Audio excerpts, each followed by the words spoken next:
It's October, the beginning of the fourth quarter, and the leaves are beginning to turn here in the US. But marketing manager minds are turning already to the new year. On this episode of AVSocial, we'll highlight best practices in creating an editorial calendar, executing it throughout the year, developing a plan for the new year, and when the best time is to start marketing to clients about upcoming events, specials, and deals. All of this on episode 39, Too Late to Market. The network for the AV industry. What are you listening to? This is AV. This is AVNation. This is AVNation. This is AVSocial, episode 39, Too Late to Market?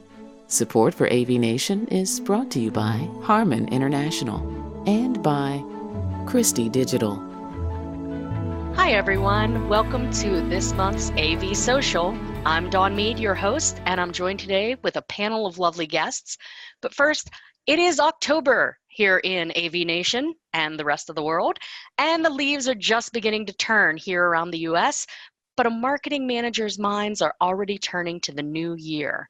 On this episode of AVSocial, we're going to highlight best practices for creating an editorial calendar, executing it throughout the year, developing a plan for the new year, and the best times for you to start marketing to clients about upcoming events, specials, deals, and so on.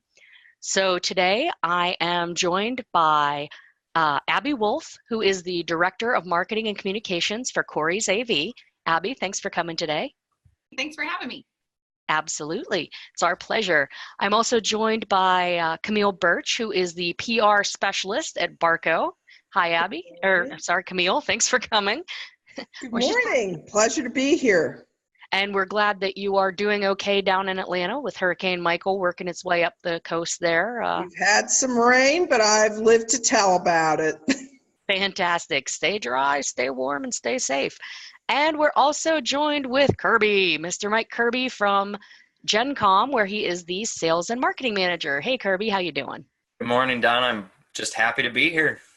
We are glad to have you. And Kirby's out in Utah, so he is several hours earlier even than us. We're not recording super early, but thank you for coming on early in the day. Well, I have my coffee. I'll do fine. Right on. Okay, so everyone, you guys are the marketing, sales, PR, the folks that make all this happen for your respective companies, two integrators and a manufacturer. So just a general question for folks in our field. When should you start planning for marketing for the new year? Abby, what do you do there at Corey, or when in general do you think planning should happen for the new year? I am of the opinion that a marketing plan is not a year-by-year thing. I'm under, the guise that it's really a 3 to 5 year plan that kind of trickles down into your annual plans. And for me, there are 3 important things to kind of look at throughout the year or for your 3 to 5 year plan that are super important, including, knowing what fits your brand, knowing your audience, and knowing your company's goals for that 3 to 5 year plan. And then if you're looking at the specifics of your plan for the year, I would say August, September, you're pushing it about that time of year to be able to set your budget for the next. Okay, fantastic. Camille, same question. When do you generally start planning marketing for your new year, or when do you think folks should? Well, I always think it's good to map to the lessons learned for the current year. So I would say right now we're at the beginning of Q4. You can start to gather your lessons learned from 2018. So I think for us at Barco, we look at all the events we participated in, looked at all our ads, and applied some analytics and metrics to that to course correct for next year if need be. But I think, Abby hits on a great point, is you have to have like a 12-month plan, a 3-year plan, and a 5-year plan. And what you do in marketing should map to those overarching goals. But it's a great time right now to collect your information, start to get your budget in place so that you can establish your tactics for the year ahead. Okay. Kirby, how about you guys at Gen Com? What do you do, or what are your thoughts on the matter? Yeah, so the only thing I'd really add, I think we've had some great comments. What we do, obviously, events, we have to plan a lot more in advance. So that's something we start looking at almost a year in advance from when they happen. So we typically plan those on a rolling 12 months. From a budgeting standpoint, this is about the time we start looking at what we spent this year and trying to figure out next year's budget. And then what we do, we create kind of a skeleton calendar to say, here's what we want to do next year. And then we plan about a quarter in advance. We fill in the details just because we're changing so much right now. What we think we're going to market next fall might be completely off if we plan too detailed right now. So that's the only other thing I'd add is kind of create a skeleton and then fill it in as you get close. Kind of like Disney plans. Don't plan too much, but plan enough so you have some structure. That's Yes. great. Taking off from that question a little bit, do you tailor your marketing towards your end user? Now, for those that watch the show regularly in the past year, I switched from being an integrator to an end user, and my perspective on things have changed a little bit with how we market and how we sell to the end users.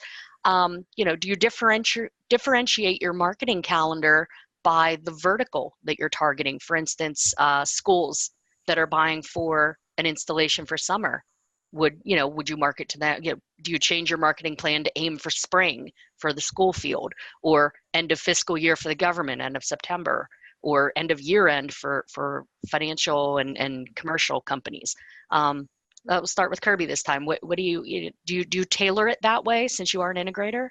Yeah, absolutely. And also we don't want to pelter people with too much information.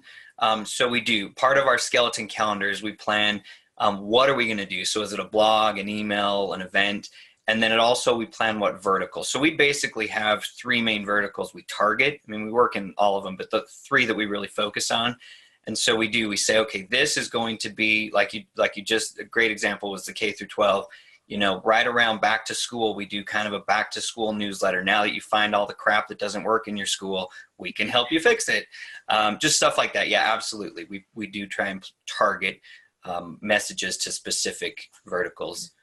I wish we could get even more targeted and go, within those verticals, but we do the high level. Yeah. Right. Abby, you're the other integrator on the panel today. Do you tailor towards the verticals that way, or does this apply to your company?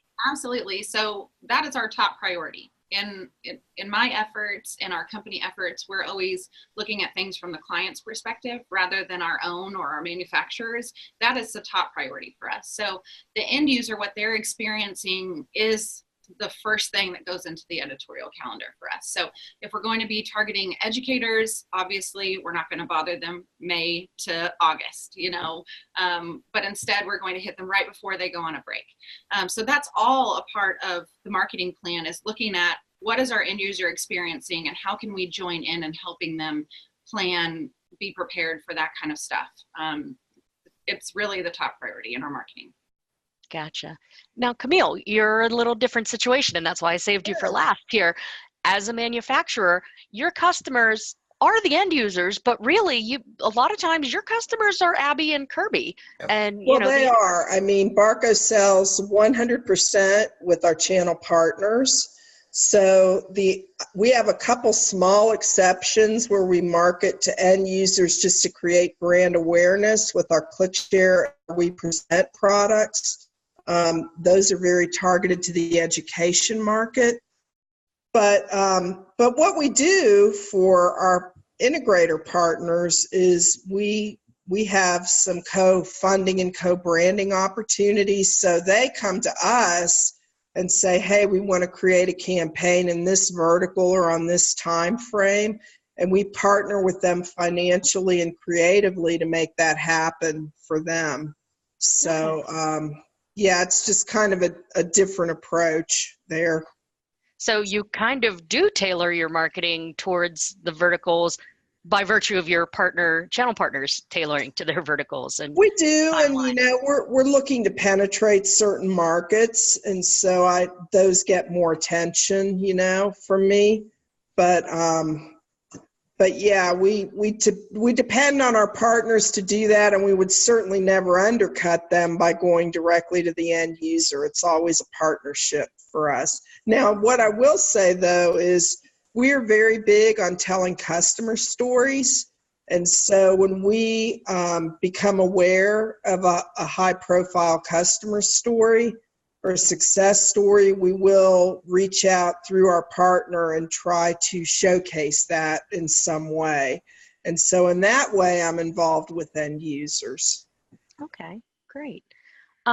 Well, I'll since we're talking at the moment, do you find any pitfalls or dangers in starting too late in the year or too late in the calendar for your marketing efforts, Camille? It always feels like it's too late. Yeah, I mean, I think, we're a very large company, so much of what we do is very metrics driven. And so I think just leaving it too late and not being able to gather the information I need to make informed decisions for next year is the biggest danger. But even with a small company, I find at some of the smaller integration firms, the marketing person may have 2 or 3 different jobs that they do. And so they need to be gathering now the information that they need so that when they're under the gun, you always want to be proactive. You never want to be reactive. Right. And so you have to have your plan in place and looking at your metrics and your budget, that all important budget number ahead of time. Right. Kirby, same question. Is that the case with as Camille says, that you have to be proactive with metrics in your planning, or is it just really knowing when your customers are buying and calendaring appropriately? Well, I mean, I think Camille's right. I wish we had a little bit bigger marketing team. So really, I manage both the sales and marketing team. And when I say that, I mean, I have a couple of salespeople and I have 1 part-time marketing person. So it would be a dream of an integrator to have a ton of metrics to go off of. So I won't lie, I would love that. And I think any integrator, minus a few of the big ones, probably would all say that. But we do, on the flip side of that comment, though, we use a lot of 1099s in our marketing. So we do a lot of outsourcing of writing content or graphic design. So for us, we do have to plan, because I mean, that takes a long time. Not that they're not good and they're not quick, but just to get all the pieces working together. If we have a content piece that we need a graphic and we need research and we need copy, that's 3 different people working on that. So it can take 3 months to put a good blog together or something. So yeah, we do have to make sure we've planned adequate time to get all that done, or it just doesn't really come out the way we wanted it to. Right. Abby, what have you found are the pitfalls or dangers of starting too late or being off your calendar? I mean, I think that starting with, earlier the better makes you more thoughtful in your planning, which then leads you to not have so many budgeting mistakes. It's super key to really sit down and think about your year and what those months look like for your company. Like Kirby was saying, hiring out different forms of marketing, one, has to make you plan, but then also has to make you budget for that. And I think that where most companies end up spending money that they don't need to spend is because they're kind of throwing spaghetti at the wall, trying to see what sticks, whenever that could really be headed off with a little bit of planning previously, instead of doing things on the fly. It just makes you a better marketer in general. Right. So I'll stay with you, Abby, for the moment. A little bit earlier, Kirby mentioned that framework that allows them to be flexible as the year goes on. Do you have any experience, or what is your experience with, once you make your plan and it's in place, staying agile in the face of changing markets or changing environments, or, you plan a big push for your sales and then a hurricane hits, for instance?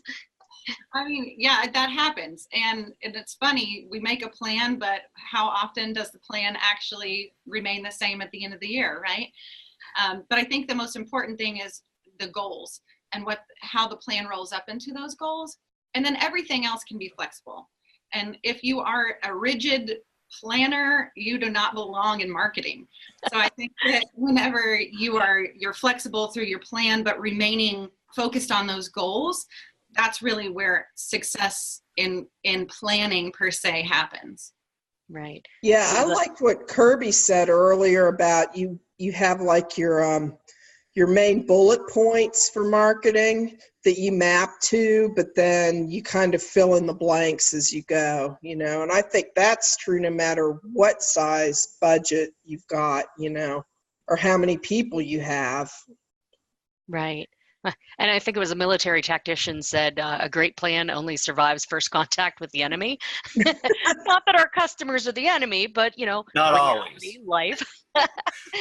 Well, Kirby, we've all sort of referenced your framework there. What aside from your framework there, do you have any other tips for staying agile in the face of changes that come, out of the blue? No, I mean, I was told I only had to have one great comment this podcast, so that was okay. it. All right, you're done. No, I mean, I think Abby and Camille hit it. I mean, and you said it too. I mean, our plans are great, and we put a lot of energy into them. I think the top line, we got to know our budget. That's probably something that most of our bosses don't like us to veer away from too much. And then I love that Abby said, I mean, as long as we're targeting to hit goals, at least our boss and our salespeople, I don't think they necessarily care if we stick 100% to the plan. But I think that's part of the other key is making sure we have other people involved. Our marketing person comes to every sales meeting and, so she's right on track with, oh, we thought this was going to work well and it's not. Let's stop it immediately. Let's not go another 3 months wasting time and money. So Right. I think that's the other key is communication and involving more than just the 1 or 2 marketing people, or in Camille's case, 20, whatever they have. So summing up Kirby is 2 of my favorite expressions then. Close enough for government work, just hit the goals and be flexible, but Yep. then fail faster. Don't waste time and money, just fail faster. Yep. Good. Camille, let's go back to you. In general, what goes into a good editorial calendar in your opinion?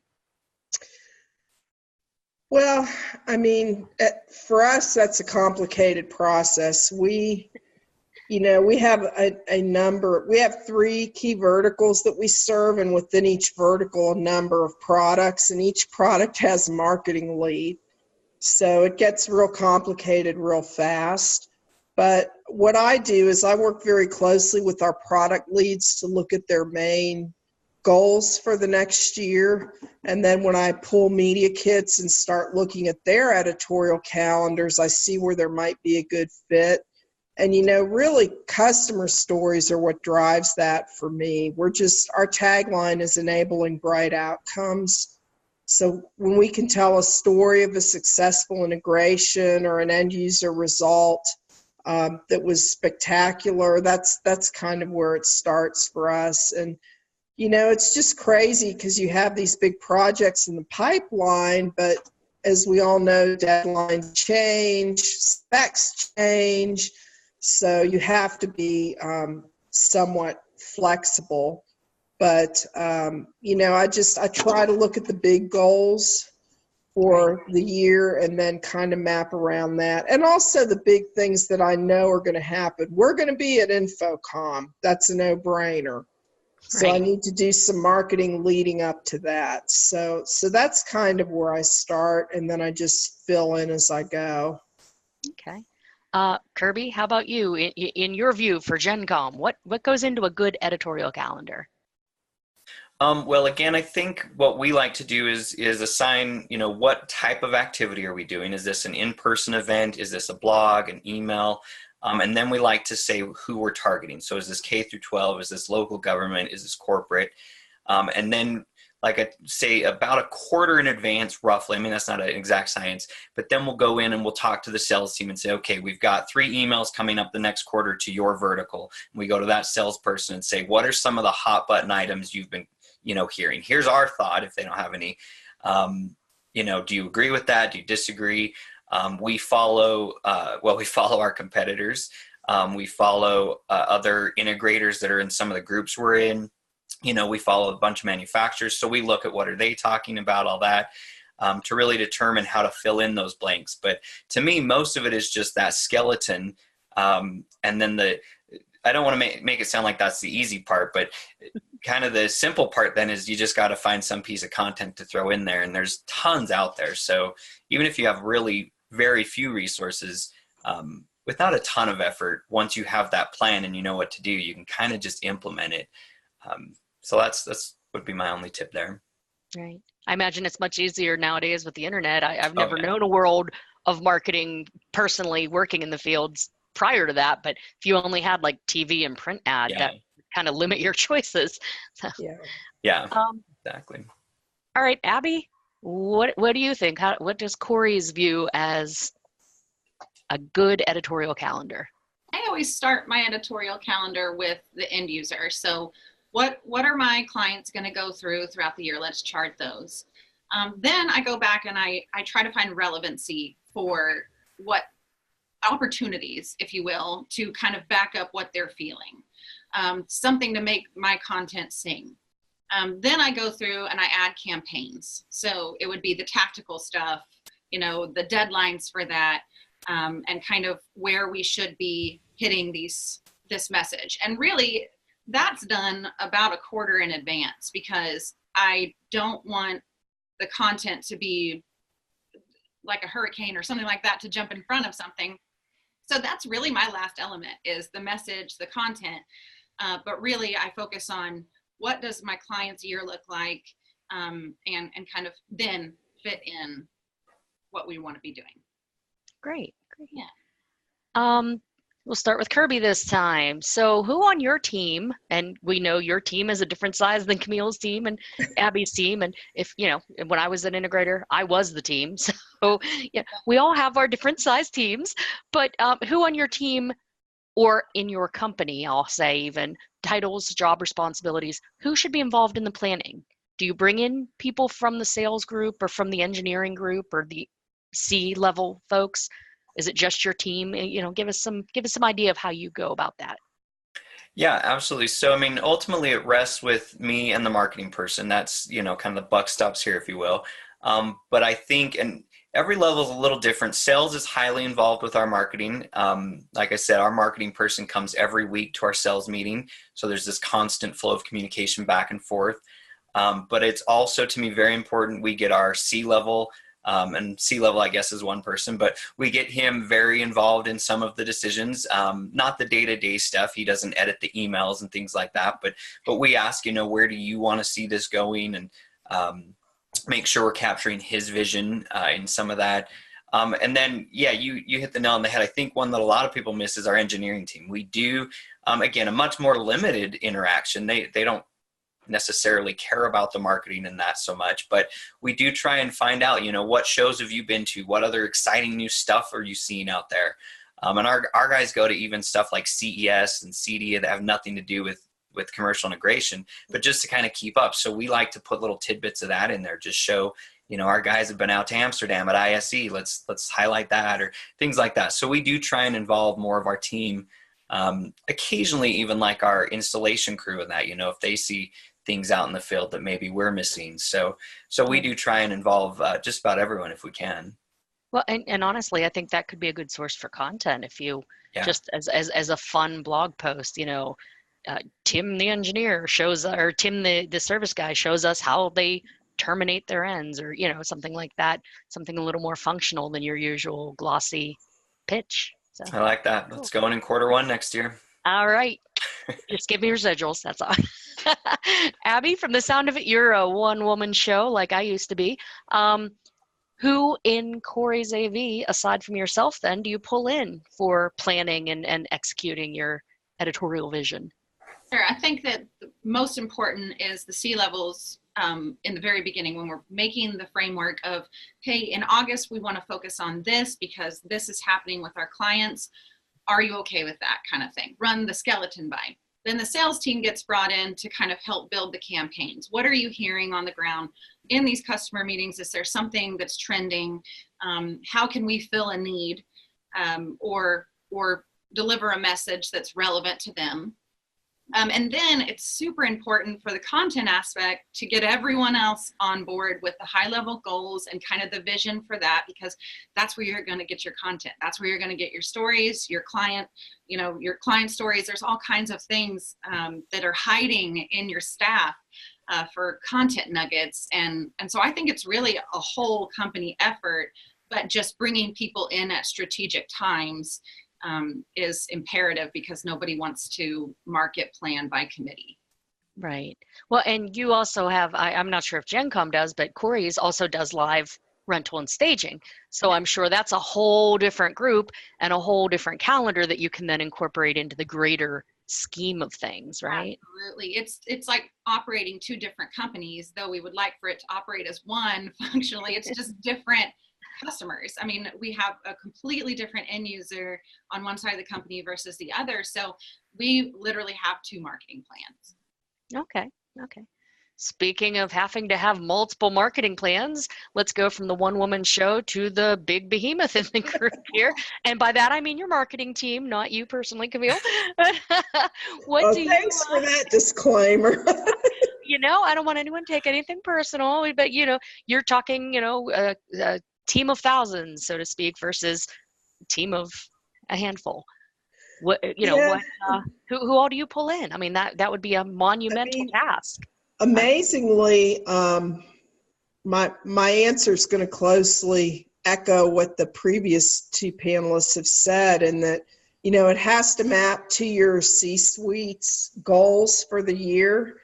So I always start with my product managers and say, what's coming, what's new, what are your goals for the year? I like to do a SWOT analysis with them: strengths, weaknesses, opportunities, threats, competitive analysis, and then I make recommendations and then take it to the C-suite for buy-in. But at that point, it's usually more of like just a presentation of what we're thinking. But I have to keep my product guys close on that, because what I do has to support sales. And so I need to understand what the features and benefits are and what the focus is, so that I can empower the sales team to have those conversations. So it's probably the same as those guys, just on a bigger scale, Okay. Of course, we have social media people and all that kind of stuff too that we get involved. But our product managers are really what drives us at ARCO in marketing. So while I'm talking with you, do you have any specific tips or tricks that you have to use to get them on board, or are they just that invested that they just want to be part of the process? Oh, no, they don't want to be. No, they do, but we make the coolest stuff in the world, and we invest a lot of resources into R&D, and almost everyone on our team, even on the marketing side, is from a highly technical background, and that's why we have the coolest stuff, Right. But they don't really fully understand marketing, but it's fun to talk with them and just have them look at things in a different way. And Abby and Kirby both alluded to, and I agree with this, bringing in everyone into the process, because I think, your repair guys have a different perspective on things than you do in marketing. Your customer service people that answer the phones, they're hearing one thing, and it can give you a lot of information that if you will just listen to your team, it can really, really help you in focusing on all that. Great. Kirby, what's your magic sauce? How do you get your team on board for planning and taking part in this process? Well, I really think it comes down to results. I think all of us in integration, as you probably know very well, Don, for a long time, we really had to fight for marketing and integrators' wheelhouse, if you will, because it just wasn't viewed as an important piece, Yeah, so I think the nice thing is that we've now kind of proven some results, and we go, hey, look, we're getting stuff that we weren't getting before. You're going to events, when our CEO goes to a chamber event and they recognize our name now, it's like, hey, that's cool stuff. So I think, to me, that's one of the key factors. If we can be giving leads to our salespeople and we can be generating dollars that we didn't have before, then at least our sales and our C-suite people go, yeah, let's keep doing this. Other groups, ops and those guys, I don't know if there's necessarily any intrinsic value for them. Other than I do think, like our ops guys are rarely in the office. So I think they love being a part of just some project outside of, pulling cable and terminating a Cat 5 or a Cat 6 jack. So so I think some of it's just being part of the office team that they don't get a lot of. So. Right. Great. Relationships and be so good they can't ignore you. I love it. Abby, how about over at Corey's? How do you get folks on board? Do you have any special magic tricks or tips? Well, I always try to share two things with every bit of effort that we're giving into marketing. I always try to share the vision, and I always try to share the results, whether they're good or bad. And obviously, if you're turning up bad results every time, there's going to be some side eye going on, But I always try to share those two pieces to everyone in the company. Now, various positions get different kinds of information, but for the most part, those are my two. But I think the key to getting buy-in in your company is being open to sharing ideas. I get people at my door all day long with marketing ideas, and I'm sure we all do. And I think it's really important to listen to all of them. Are we going to implement all of them? No. But someday listening to that is going to help you implement something on the other end. It's going to help you draw content out of your stories. It's going to serve you well to allow people to feel like they're a part of the process. I think it's super important. Right. And you never know when you're going to find that diamond in the rough, right? That's right. That one magic tip that turns it all around. So. Absolutely. Our most successful blog of 2017 was a salesperson's idea. It was all brought on by one of our sales team members, and it was because he just had an idea and he wanted to share it, and the whole team kind of chipped in to make that happen. It resulted in several sales. It was super successful, and all because of an idea of a staffer. That's fantastic. All right. Well, we're running up on the end of our time here. We've had a great conversation, and it is October. So if you're watching this podcast and you are a marketing person and you haven't started your editorial calendar, what are you waiting for? It is now time. Get it going, get it happening, because you won't have time to implement if you wait too much longer. Thank you so much for watching. Before we leave, we like to go around and talk to all of our guests and say thank you very much for being here, all of you. And starting with Abby, where can people find you online or in the real world, and where can people find Corey's AV? For sure. So you can find Corey's Audiovisual at corey'saudiovisual.com. It's a brand new website. It's beautiful. I'm tooting my own horn there. You can find us on Twitter at Corey AV, and you can find me on Twitter at Abby R. Wolf. Fantastic. Thanks for coming today. Camille, same question. Where can folks find you, and where can they find Barco? We are at barco.com. You can email me at camille.birch@barco.com. My Twitter handle is TechTalk at AVSmackdown. Oh, that's you. I didn't know that. See? That is us. That's me. And you can also find me on YouTube at AV Smackdown. Fantastic. Well, thanks for coming and being part of the panel today, Camille. Sure thing. And of course, last but not least, Kirby, where can folks find you, and where can they find GenCom? So GenCom, just go to gencominc.com. So that's 2 M's in GenCom. And Kirby, probably the quickest way to find me is Twitter at Kirby Utah. But I follow me at your own risk. So especially Sunday mornings these days. That seems to be a trend with many in our industry. It's Yeah. usually follow at your own risk. Well, I like gifts. That's all I can say. Oh, man after my own heart. Love it. Well, thanks for taking time out of your early morning there in Utah and joining us in AVSocial today. Folks, I'm Dawn Mead. You can find me on Twitter at AVDawn. I now work for the government and defense sector, so I'm not allowed to tell you where I work. It's a secret. However, you can always find me here in AVNation on AVSocial, showing up periodically on AV Week, and generally running around the internets at AVDawn. So thanks so much for coming today, and thank you for watching AVSocial.